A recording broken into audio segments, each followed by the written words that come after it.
إن الحمد لله نحمده ونستعينه ونستغفره ونعوذ بالله من شرور أنفسنا ومن سيئات أعمالنا من يهده الله فلا مضل له ومن يضلل فلا هادي له أي فلن تجد له وليا مرشدا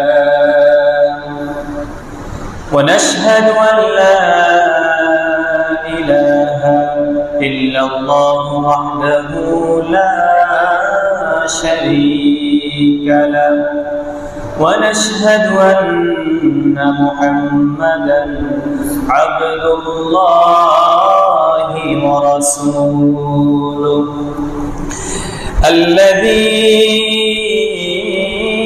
أرسله بالحق بشيرا ونذيرا وداعيا إلى الله بإذنه وسراجا وقمرا منيرا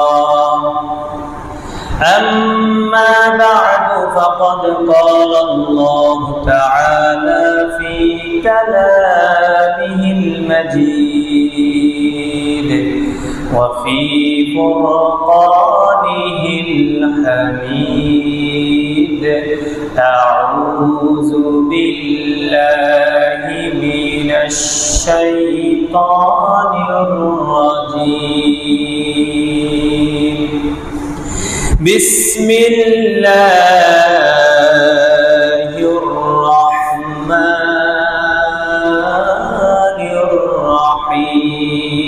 الرحيم وإذ قال لقمان لابنه وهو يعظه يا بني لا تشرك بالله إن الشرك لظلم عظيم صدقت يا رب العالمين عن أبي هريرة رضي الله تعالى عنه عن النبي صلى الله عليه وسلم قال اجتنبوا السبع الموبقات قالوا يا رسول الله وما هن قال الشرك بالله والسحر فقتل النفس التي حرم الله إلا بالحق وأكل الربا وأكل مال اليتيم والتولي يوم الزحف وقصف المحصنات المؤمنات الغافلات أو كما قال عليه الصلاة والسلام إن الله وملائكته يصلون على النبي يا أيها الذين آمنوا صلوا عليه وسلموا تسليما اللهم صل على محمد وعلى آل محمد كما صليت على إبراهيم وعلى آل إبراهيم إنك حميد مجيد اللهم بارك على محمد وعلى آل محمد كما باركت على إبراهيم وعلى آل إبراهيم إنك حميد مجيد اللهم صل وسلم وبارك عليه মুআজ্জাজ মুহতারাম সম্মানিত মুসল্লিয়ানে কেরাম দিনদার ঈমানদার আল্লাহ প্রেমিক রাসূল প্রেমিক আসুন আমরা সে মহান রবের শুকরিয়া আদায় করি যে রব্বে কারীম আমাদেরকে দয়া করে মায়া করে ভালো রেখে সুস্থ রেখে হায়াতে তাইয়্যিবা দান করে সপ্তাহের শ্রেষ্ঠ দিন এই শুক্রবার জুমার নামাজ আদায়ের উদ্দেশ্যে মসজিদে এনে একত্রিত করছেন। এই জন্য সকলে দিল খুলে, প্রাণ খুলে, মনকে উজাড় করে দিয়ে কালিমাত শুকর আদায় করি। সকলে বলি আলহামদুলিল্লাহ। লক্ষ কোটি দুরূদ ও সালাম, তার চেয়ে বেশি যা গণনা করা সম্ভব নয়, মুহাম্মদ সাল্লাল্লাহু আলাইহি ওয়াসাল্লামের উপর। সকলে বলি সাল্লাল্লাহু আলাইহি ওয়াসাল্লাম। সকল শুহাদায়ে কেরাম মেরাত্তার মাগফিরাত কামনা করে আজকে যে বিষয়ের উপর খুতবা প্রদান করা হবে সেই বিষয়ের নাম হলো শিরক। আশ-শিরক এই শব্দের এই বিষয়ের উপর কয়েকটি কথা বলার চেষ্টা করব, সেজন্য আল্লাহ তাআলার কাছে তৌফিক কামনা করছি। ওমা তৌফিকি ইল্লা বিল্লাহ। সম্মানিত মুসল্লিয়ানে কেরাম, শিরক সম্পর্কে আমি 3টা স্টেপে আপনাদের সামনে আলোচনা পেশ করব। 1 নম্বর স্টেপ হলো শিরক কাকে বলে, 2 নম্বর হলো শিরকের প্রকারভেদ, 3 নম্বর হলো শিরকের ভয়াবহতা। এই 3টা স্টেপে আপনাদের সম্মুখে আলোচনা রাখার চেষ্টা করব। একটা বই যখন আমরা পড়ি তখন বইয়ের যদি সূচি সম্পর্কে জানি তাহলে আমরা বইয়ের মধ্যে কি লিখছে সেটা আমরা মোটামুটি জানি। ঠিক তদ্রুপ আজকে আলোচনা যে আমি করব আপনারা যে শুনবেন, এই আলোচনার একটা সূচি হলো শিরক কাকে বলে, শিরক কত প্রকার এবং শিরকের ভয়াবহতা, এই 3টা স্টেপে। সম্মানিত উপস্থিতি, শিরক কাকে বলে? শিরক শব্দের অর্থ হলো অংশীদার বানানো অথবা সহযোগী বানানো। কার সহযোগী? আল্লাহ। আল্লাহর সহযোগী বানানো, আল্লাহর সাথে কাউকে সমকক্ষ করা, এটাকে ইংরেজিতে বলা হয় পার্টিসিপেট বা টু শেয়ার, এরকম বলা হয়। তো শিরক কাকে বলে? পরিভাষায়, ইসলামী পরিভাষায় শিরক হলো ইবাদতের যত প্রকার আছে, ইবাদতের প্রকার সমূহ থেকে কোনো কিছু আল্লাহ ছাড়া অন্যের জন্য সম্পাদন করাকে শিরক বলে। ইবাদতের প্রকার সমূহতে কোনো কিছু আল্লাহ ছাড়া অন্যের জন্য করাকে শিরক বলে। যেমন আল্লাহ ছাড়া অন্যের নিকট দোয়া করা। আমরা দোয়া করি কার কাছে? আল্লাহর কাছে। কিন্তু আমি আল্লাহর কাছে দোয়া ছাড়া আমি কোন ব্যক্তির কাছে, কোন কবরের সামনে গিয়ে আমি দোয়া করলাম বা ওনার কাছে চাইলাম, এটা হলো শিরক। আল্লাহ ছাড়া অন্যের জন্য কোরবানি করা, কোন ব্যক্তির নামে কোরবানি করা, কোন বড় কোন মাজারের নামে কোরবানি করা, এটাও শিরকের অন্তর্ভুক্ত। তারপরে মানত করা, আল্লাহকে বাদ দিয়ে অন্যের নিকট উদ্ধার কামনা করা। কোন বিপদে পড়লে আমরা অন্যের নিকট উদ্ধার কামনা করি, সে জায়গায় আল্লাহকে যদি না রাখি তাহলে সেটা শিরকের অন্তর্ভুক্ত হবে।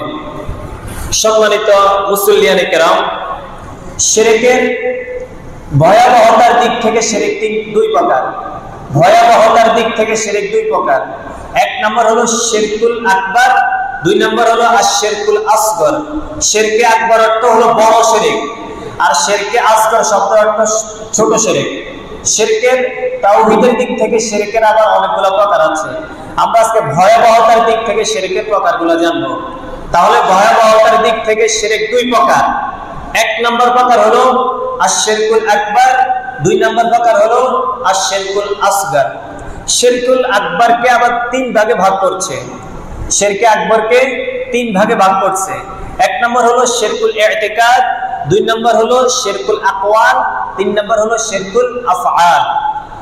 শিরকুল ইতিকাদ অর্থ হলো বিশ্বাসগত শিরক।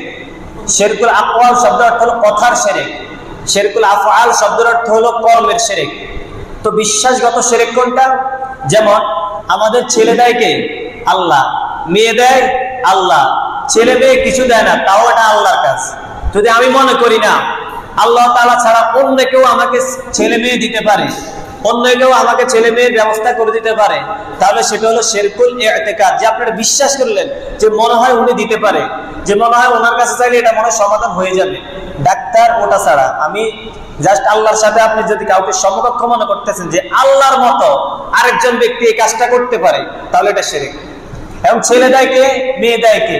এটার সম্পূর্ণ দলিল আল্লাহ তাআলা নিজেই কোরআনুল কারীমের সূরাতুশ শুরা এর 49 এবং 50 নম্বর আয়াতে আল্লাহ তাআলা আমাদেরকে জানিয়ে দিয়েছেন যে লিল্লাহি মুলকুস সামাওয়াতি ওয়াল আরদ ইয়াখলুকু মা ইয়াশাউ ইয়াহাবু লিমান ইয়াশাউ ইনাসান ওয়া ইয়াহাবু লিমান ইয়াশাউ যুকুর আও ইউযাওয়িজুহুম যুকরানা ওয়া ইনাসা ওয়া ইয়াজআলু মান ইয়াশাউ আকিমা ইন্নাহু আলিমুন কাদির।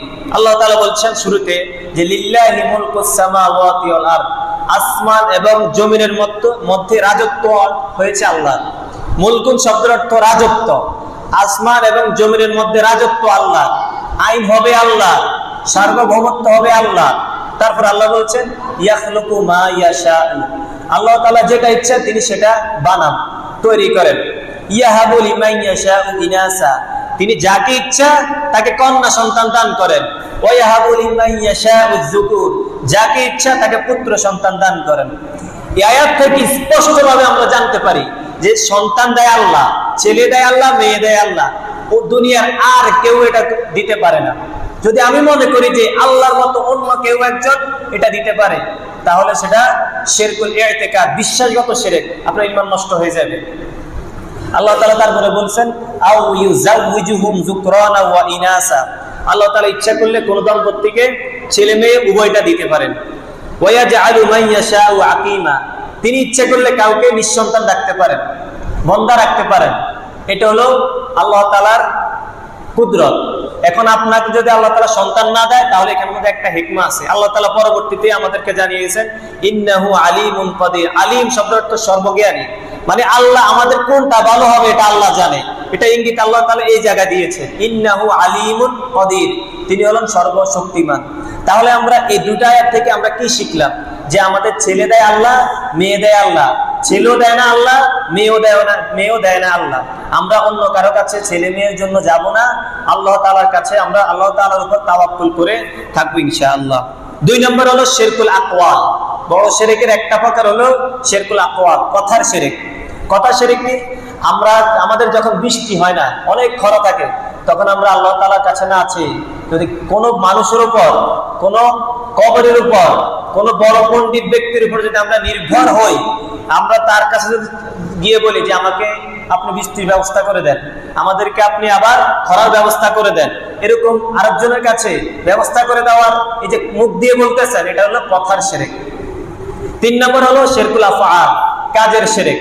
কাজের শিরক মানে কর্মগত শিরক, সেটা হলো আল্লাহ ছাড়া অন্য কারোর সামনে সিজদা করা।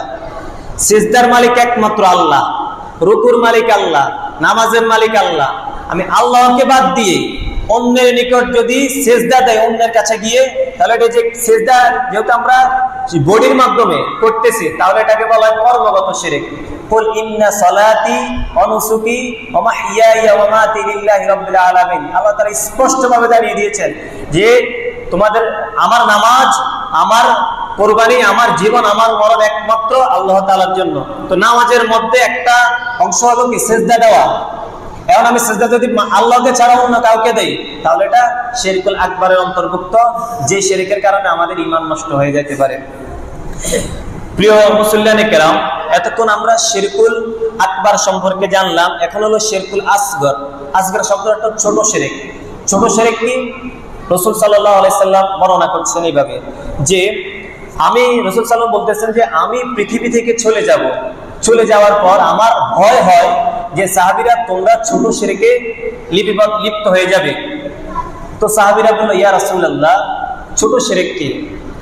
তখন রাসূলুল্লাহ সাল্লাল্লাহু আলাইহি সাল্লাম বললেন তা হলো গোপন শিরক। সাহাবীরা আবার বলল ইয়া রাসূলুল্লাহ, তাহলে আবার গোপন শিরকটা কি? তখন রাসূলুল্লাহ সাল্লাল্লাহু আলাইহি সাল্লাম বললেন গোপন শিরক হলো রিয়া তথা লোক দেখানো ইবাদত। লোক দেখানো ইবাদত হলো ছোট শিরক। ছোট শিরক আপনার সরাসরি ঈমান নষ্ট করে না, তবে ছোট শিরক করতে করতে করতে করতে এক পর্যায়ে আপনার ঈমান নষ্ট হয়ে যায়। সেটা আপনার ঈমানের মধ্যে ত্রুটি সৃষ্টি করে, তাওহীদের মধ্যে ত্রুটি সৃষ্টি করে ছোট শিরক। তো যেমন আপনি যদি ছোট শিরক করেন, কি উদাহরণ? লোক দেখানো ইবাদত।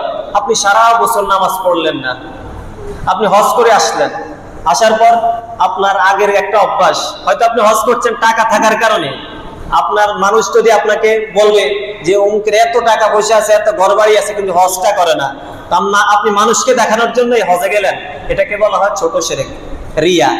আবার নির্বাচনের সময় আমাদের দেশে একটা কমন একটা উদাহরণ, আমাদের নির্বাচনের সময় আমাদের সম্মানিত নেতারা সারা বছর নামাজ পড়ে না, কিন্তু ভোটের জন্য নির্বাচনের আগে আসা নামাজ পড়ে যাতে মানুষ তাকে নামাজি বলে। এটা বাস্তব। এরকম এগুলো হলো ছোট শিরক। আপনি মানুষকে দেখানোর জন্য নামাজ পড়তেছেন, কোরবানি দিতেছেন, দান খয়রাত করতেছেন, এগুলো হলো ছোট শিরক। এবার আমরা মন দিয়ে কয়েকটি কথা শুনবো, সেটা হলো শিরকের ভয়াবহতা। শিরক করলে আমার কি কি লস? কোনো লাভ নাই, শিরকে কোনো লাভ নাই। শিরক করলে আমার কি কি লস, এই বিষয়ে আমরা 7টি কথা জানবো। 7টি কথা জানবো এই বিষয়ে। শিরকের ভয়াবহতা আরো অনেক আছে। আমরা এখানের মধ্যে যেহেতু সময় সংক্ষিপ্ত, আমরা 7টি কথা বলার চেষ্টা করবো শিরক সম্পর্কে। শিরক সম্পর্কে 1 নম্বর কথা, যে ব্যক্তি শিরক করে সে সবচেয়ে বড় জুলুম করে, অর্থাৎ শিরক করা সবচেয়ে বড় জুলুম। এই ব্যাপারে আল্লাহ তাআলা সূরাতুল লুকমানের 13 নম্বর আয়াতে বলেন, وَإِذْ قَالَ لُقْمَانُ لِابْنِهِ وَهُوَ يَعِظُهُ يَا بُنَيَّ لَا تُشْرِكْ بِاللَّهِ إِنَّ الشِّرْكَ لَظُلْمٌ عَظِيمٌ। আল্লাহ তাআলা লুকমান হাকিমের কথা উদ্ধৃতি দিয়ে কোরআনুল কারীমে আয়াত টেনেছেন যে ওয়াইজ ক্বালা লুকমান, হে নবী আপনি ওই সময়ের কথা স্মরণ করুন। কোন সময়ের কথা? লুকমান হাকিমের কথা।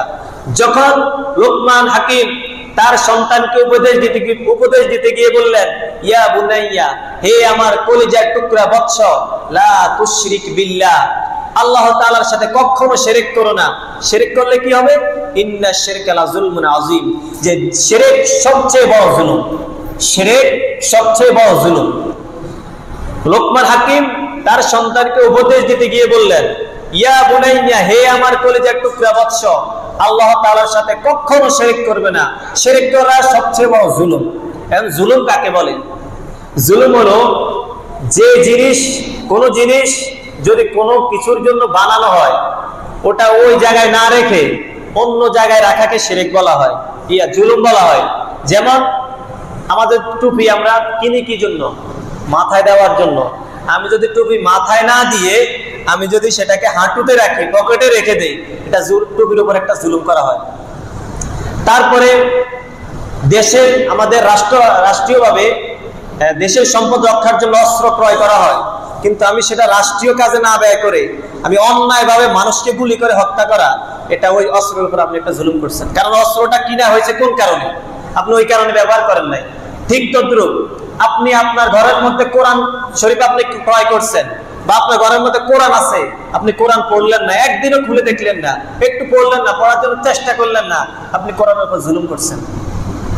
কোরআনের উপর আপনি জুলুম করছেন। এই মসজিদ, এলাকার মসজিদ, আপনার এলাকার মসজিদের মধ্যে আপনারা টাকা দিয়ে, শ্রম দিয়ে, অর্থ দিয়ে, মেধা দিয়ে মসজিদ তৈরি করছেন, কিন্তু আপনাকে ফজরের সময় পাওয়া যায় না, জোহরের সময় পাওয়া যায় না।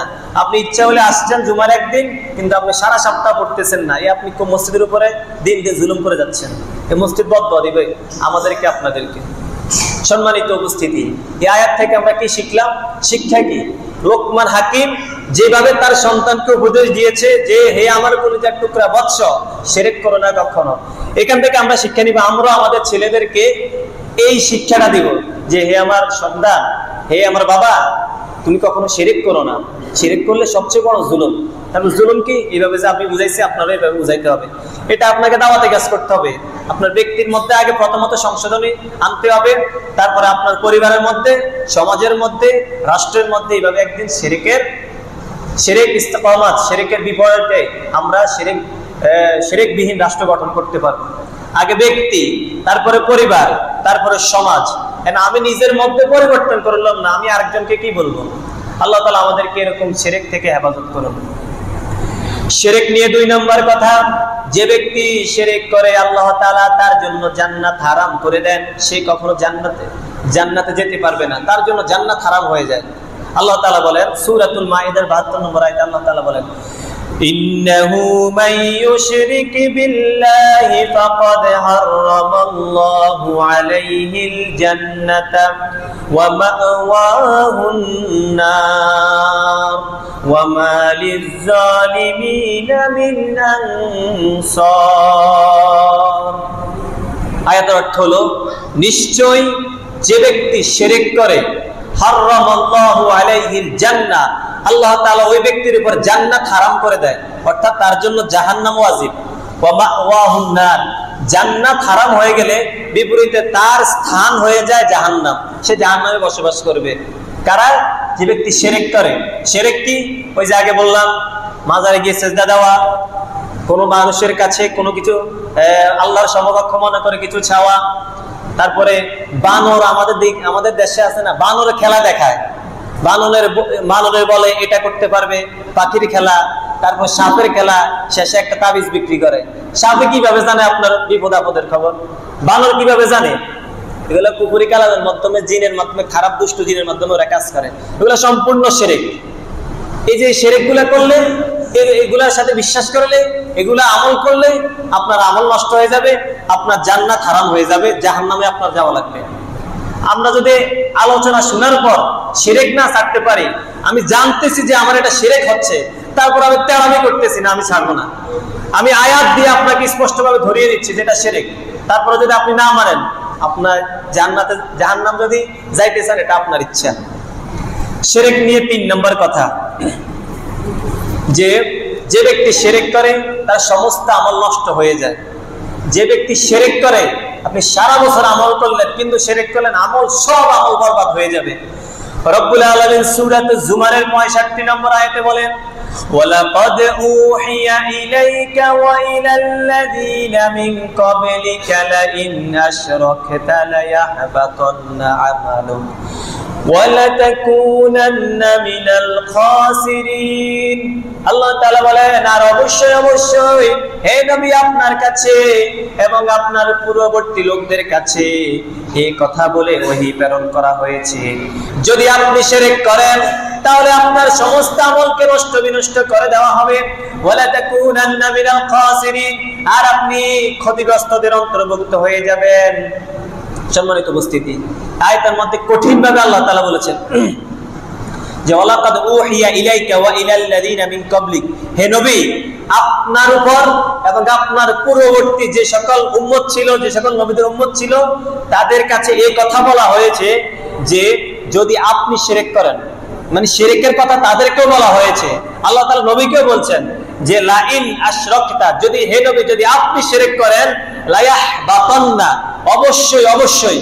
আয়াতের মধ্যে আরবি গ্রামারের দৃষ্টিতে এই শব্দটা লামে তাকিদ নুনে তাকিদ, শব্দটা শুরুতেও তাকিদ দিয়েছে, শেষেও তাকিদ দিয়েছে, যে লায়াহবাতান্না, অবশ্যই নষ্ট করে দেওয়া হবে, নষ্ট হয়ে যাবে আমালুকে, আপনার আমল, যদি আপনি শিরক করেন। আল্লাহ তাআলা নবীজিকে বলছে, সেখানে আমি আপনি কলিমুল্লাহ, সলিমুল্লাহ, আব্দুর রহিম, আব্দুল করিম কিছুই না।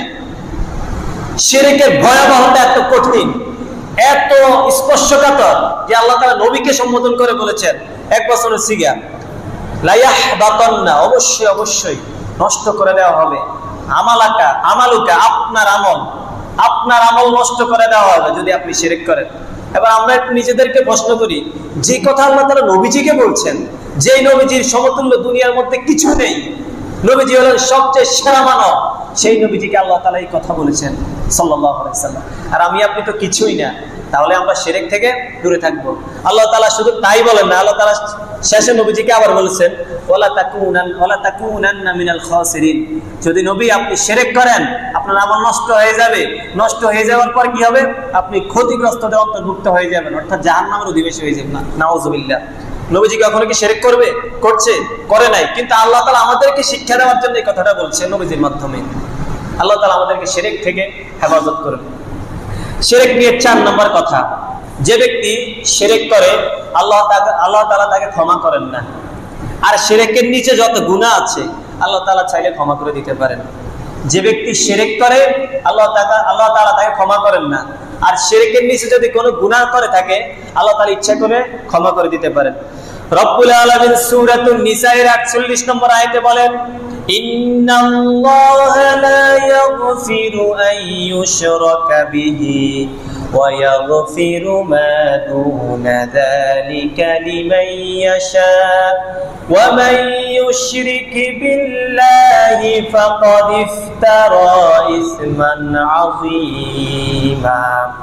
আল্লাহ তাআলা বলেন, ইন্নাল্লাহা লা ইয়াগফিরু, নিশ্চয় আল্লাহ তাআলা ক্ষমা করেন না, আইয়ুশরাকা বিহি, ওই ব্যক্তিকে যে ব্যক্তি আল্লাহ তাআলার সাথে সাথে শিরক করে ওয়ায়াগফিরু মা দুনা যালিকা শিরকের নিচে শিরক ছাড়া অন্য গুনাহ আল্লাহ তাআলা ইচ্ছা করলে ক্ষমা করে দিতে পারেন ওয়া ইউশরিক বিল্লাহি ফাকাদ ইফতারা ইসমান আযীমা আর যে আল্লাহ তাআলার সাথে শিরক করে সে অবশ্যই মহা পাপ রচনা করলো প্রিয় ভাইরা আমার দেখুন আল্লাহ তাআলা এখানে বলছেন শিরকের গুনাহ ক্ষমা করেন না কখনো ক্ষমা করবেন না এখন আমার প্রশ্ন হলো যেহেতু আমরা ভুলে অনিচ্ছাকৃতভাবে বা ইচ্ছা যদি শিরক করে ফেলেছি এখন কি করব এখন একটাই উপায় সেটা হলো আমরা তওবা ইস্তেগফার করতে হবে বেশি বেশি যে আল্লাহ আমরা অনেক না জেনে জেনে ইচ্ছায় অনিচ্ছায় রাতের অন্ধকারে দিনের আলোতে শিরক করছি আল্লাহ আপনি দয়া করে আমাকে ক্ষমা করে দেন আল্লাহ চাইলে ক্ষমা করে দিতে পারেন এবং শিরকের নিচে যত গুনাহ আছে আল্লাহ চাইলে এটা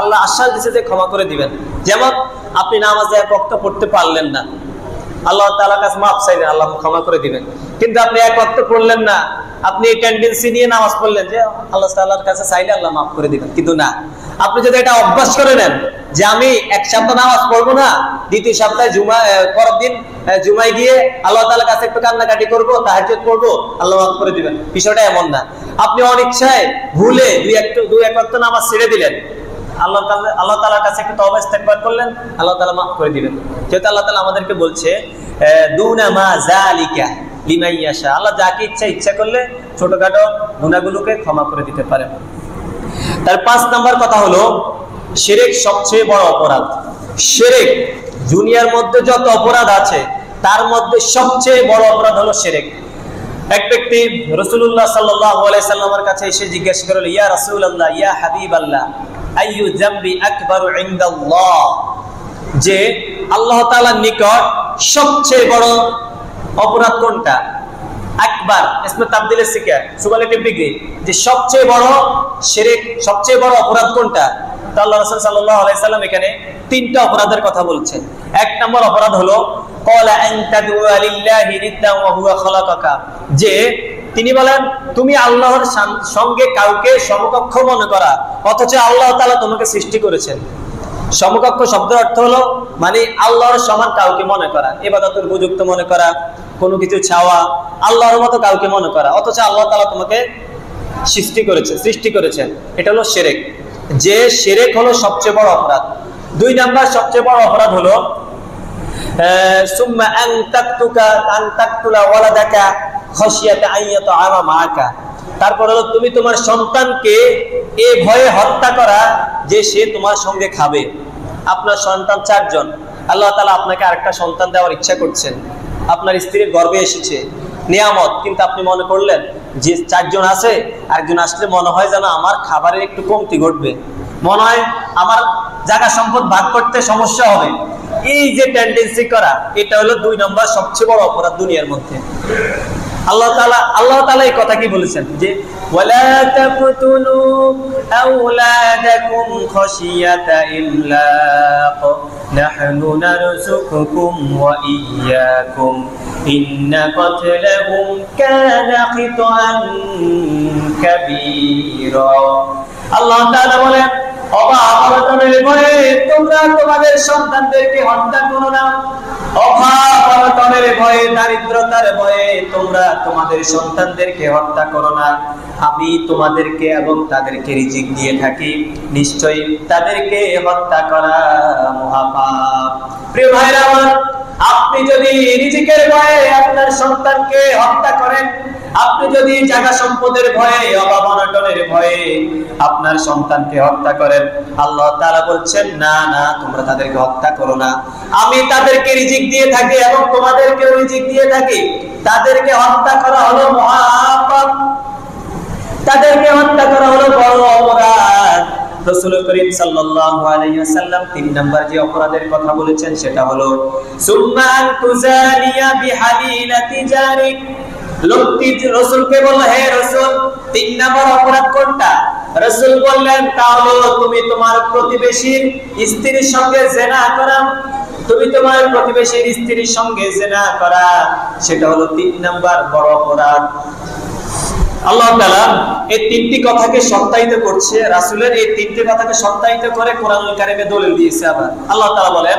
ওয়াল্লাযীনা লা ইয়াদউনা مع الله إلها آخر ولا يقتلون النفس التي حرم الله إلا بالحق ولا يزنون ومن يفعل ذلك يلقى أثاما যে তারা তোমাদের সঙ্গে, তোমাদের সন্তানরা তোমাদের সঙ্গে, তোমরা তোমাদের আল্লাহর সঙ্গে কোনো ইলাহকে আহ্বান করবে না, কোনো ইলাহকে ডাকবে না। কোনো ডাকা শব্দ অর্থ মানে জিকির করা, আল্লাহ ছাড়াও না কারণ আমি জিকির হবে না। আল্লাহ তাআলা বলেছেন ফাজকুরুনি আযকুরুকুম, তোমরা আমাকে ডাকো আমি তোমাদের ডাকে সাড়া দেব, আমাকে স্মরণ করো। ইয়া আইয়ুহাল্লাযীনা আমানু যকুরুল্লাহা যিকরান কাসীরান ওয়া সাব্বিহুহু বুকরাতাও ওয়া আসীলা, সকাল সন্ধ্যা আল্লাহর জিকির করতে হবে। তারপরে বলছে ওয়ালা ইয়াকতুলুনা নাফসাল্লাতী হারামাল্লাহু ইল্লা বিল হক, আল্লাহ যাকে হত্যা করা নিষেধ করেছেন তাকে অন্যায়ভাবে হত্যা করো না। ওয়া মান ইয়াফআল যালিকা ওয়ালা ইয়াজনুনা ওয়া মান ইয়াফআল যালিকা ইয়ালকা আসামা, এবং ব্যভিচার করে না, অর্থাৎ সে কারো সঙ্গে ব্যভিচার জিনায় লিপ্ত হয় না। এই নবীজি সাল্লাল্লাহু আলাইহি সাল্লামের তিনটা কথাকে আল্লাহ তাআলা নিজে সত্যায়িত করেছেন। সম্মানিত মুসল্লিয়ানে কেরাম, 6 নাম্বার শিরকের যে ভয়াবহতা সেটা হলো শিরক সবচেয়ে বড় কবিরা গুনাহ। আমরা আগেরটা জানলাম শিরক সবচেয়ে বড় অপরাধ, আর এটা এই হাদিসে জানবো শিরক সবচেয়ে বড় কবিরা গুনাহ। আন আনাস রাদিয়াল্লাহু তাআলা আনহু قال سئل النبي صلى الله عليه وسلم, যে নবী করিম সাল্লাল্লাহু আলাইহি ওয়াসাল্লামকে জিজ্ঞাসা করা হলো আনিল কাবাইর, কবিরা গুনাহ সম্পর্কে।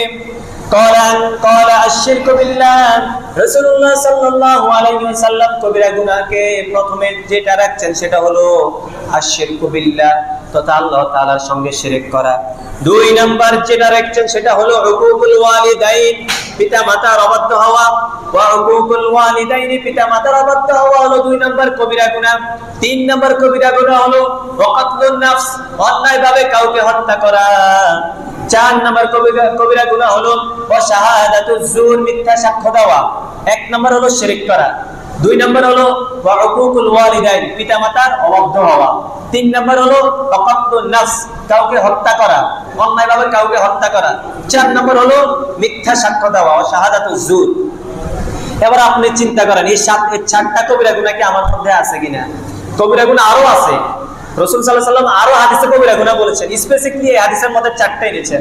এবার দেখেন আমি কি শিরক করি কিনা, আমি কি আমার পিতামাতার অবাধ্য হই কিনা, আমি কি অন্যায়ভাবে কাউকে হত্যা করি কিনা, আমি কি জায়গা সম্পদের জন্য মিথ্যা সাক্ষ্য দেই কিনা। এগুলো আপনার মধ্যে আবার আপনি দেখেন, একটু চিন্তা করেন যে আমার মধ্যে কি এগুলো আছে কিনা। যদি থেকে থাকে তাহলে আপনি বুঝে নেবেন যে আপনি কবিরা গুনাহ করতেছেন। আর কবিরা গুনাহ করলে কি হবে?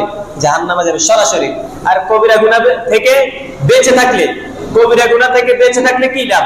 আল্লাহ তাআলা সেটা সূরাতুন নিসার মধ্যে বলেছেন, ইন তাজতানিবু কাবাইরা মা তুনহাউনা আনহু নুকাফফিরহু আনকুম সাইয়্যাতিকুম ওয়া নুদখিলুকুম মুদখালান কারীমা, যে তোমরা যদি সেসব কবিরা গুনাহ পরিহার করো, সেসব কবিরা গুনাহ থেকে বেঁচে থাকো যা থেকে তোমাদের বারণ করা হয়েছে, তাহলে আমি তোমাদের গুনাহগুলোকে ক্ষমা করে দেব এবং তোমাদেরকে সম্মানজনক প্রবেশস্থল অর্থাৎ জান্নাতে প্রবেশ করাবো। যদি আমরা কবিরা গুনাহ থেকে বেঁচে থাকি, আর যদি কবিরা গুনাহ করি তাহলে জান্নাত জাহান্নাম, আর যদি কবিরা গুনাহ থেকে বেঁচে থাকি তাহলে জান্নাত। এবার আপনি প্রশ্ন করেন আজকে যে আলোচনাগুলো করতেছি এগুলো কি আপনার মধ্যে আছে কিনা?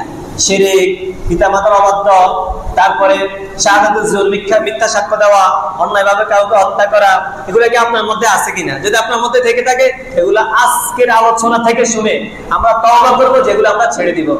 7 নম্বর কথা সর্বশেষ একটি হাদিস বলে শেষ করব। হাদিসটা হলো আবু হুরায়রা রাদিয়াল্লাহু তাআলা আনহু আনি নবী সাল্লাল্লাহু আলাইহি সাল্লাম قال ইজতানিবুস সাবআল মুবিকাত। হযরত আবু হুরায়রা রাদিয়াল্লাহু তাআলা আনহু হতে বর্ণিত রাসূলুল্লাহ সাল্লাল্লাহু আলাইহি সাল্লাম বলেছেন, হে আমার সাহাবীরা, তোমরা ধ্বংসকারী 7টি বস্তু থেকে দূরে থাকো, বেঁচে থাকো। সাহাবায়ে কেরাম জিজ্ঞেস করলো, ইয়া রাসূলুল্লাহ ওয়া মা হুন্না, সেগুলো কি? ক্বালু ইয়া রাসূলুল্লাহ ওয়া মা হুন্না ক্বালা আশ-শিরকু বিল্লাহ। রাসূল সাল্লাল্লাহু আলাইহি সাল্লাম বলেন 7টার মধ্যে প্রথমটা হলো আল্লাহ তাআলার সঙ্গে শিরক করা। শিরক করলে আমরা নিজেদেরকে ধ্বংসের দিকে নিয়ে যাচ্ছি, মানে শিরক করলাম আমি ধ্বংস হলাম। ধ্বংস কি? জাহান্নাম যাইলাম। আপনি মনে করতেছেন আমি শিরক করতেছি, আল্লাহ তাআলা ছাড়া অন্য কাউকে সেজদা করতেছি, এটা আপনি মনে করতেছেন আপনি তৃপ্তি লাগতেছে, আপনি তাজিম করতেছেন, সম্মান করতেছেন, কিন্তু না, এটা না। আপনি যদি নবী থেকে বেশি বুঝেন, নবী করিম সাল্লাল্লাহু আলাইহি সাল্লাম থেকে বেশি বুঝেন, আল্লাহ তাআলা থেকে বেশি বুঝেন, ইসলামী শরিয়া থেকে বেশি বুঝেন, তাহলে আপনার এই বেশি বুঝা কোনো দরকার নাই। যেভাবে বলেছেন আল্লাহ যেভাবে বলেছেন রাসূলুল্লাহ সেভাবে করতে হবে।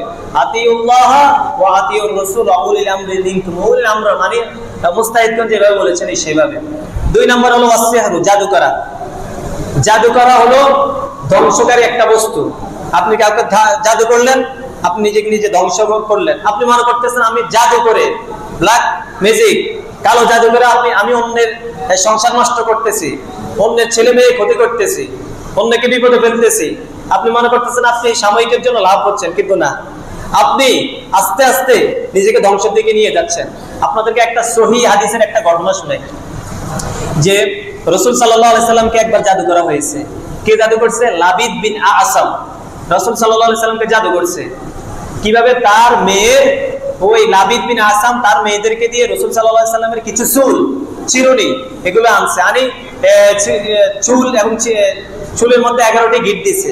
11টি গিট দেওয়ার পর 11টি ফু দিয়েছে বা 11টি সুই চুলের মধ্যে রাখছে। তো এগুলা খেজুর গাছের একটা কাদির মধ্যে রেখে 11টা সুই, 11টা তারপরে চুল এগুলা রাখছে। রাখা জারওয়ান নামক একটা কূপের মধ্যে ওই ব্যক্তি গিয়ে নিচে পাথর চাপা দিয়ে রাখছে। রাসূল সাল্লাল্লাহু আলাইহি সাল্লামের কে জাদু করা হয়েছে, রাসূল সাল্লাল্লাহু আলাইহি সাল্লাম একটু নিজেকে কেউ খারাপ খারাপ মনে করতেছে যে রাসূল সাল্লাল্লাহু আলাইহি সাল্লাম একটা কাজ করে নাই, মনে হয় জানি করছে। আয়েশা রাদিয়াল্লাহু তাআলা আনহা বলতেছেন, তখন একদিন রাতে রাসূলুল্লাহ সাল্লাল্লাহু আলাইহি সাল্লামকে স্বপ্নে দেখানো হলো যে ওই ব্যক্তি আসাম নামে, লাবিদ বিন আসাম নামের এক ব্যক্তি, উনি জারওয়ান নামক কূপের নিচে আপনাকে জাদু করা হয়েছে। তারপর সকালে রাসূল সাল্লাল্লাহু আলাইহি সাল্লাম ওখানে গিয়েছে, ওগুলা উঠাই আনছে। ওই সময় সূরা নাস এবং ফালাক নাযিল হয়েছে। সূরা নাস এবং ফালাকের মধ্যে মোট 11টা আয়াত, দুই সূরা মিলে। তখন আল্লাহ রাসূল সাল্লাল্লাহু আলাইহি সাল্লাম একটা আয়াত পড়ছেন সুয়ের মধ্যে বা গিরার মধ্যে, আবার ফু দিয়েছেন একটা গিরা খুলতে। 11টা আয়াতের মধ্যে 11টা গিরা খুলে গেছে। তখন রাসূল সাল্লাল্লাহু আলাইহি সাল্লাম নিজেকে খুব স্বস্তি ভাবছে। আল্লাহ তাআলা আমাদেরকে এরকম কালো জাদু থেকে হেফাজত করুক। সময় শেষ, ইনশাআল্লাহ আল্লাহ তাআলা আমাদেরকে এই কথাগুলোর উপর আমল করার তৌফিক দান করুক, বিশেষ করে শিরক থেকে আমাদেরকে দূরে রাখুক। ওয়া মা আলাইনা ইল্লাল বালাগ। আসসালামু আলাইকুম ওয়া রাহমাতুল্লাহি ওয়া বারাকাতুহু।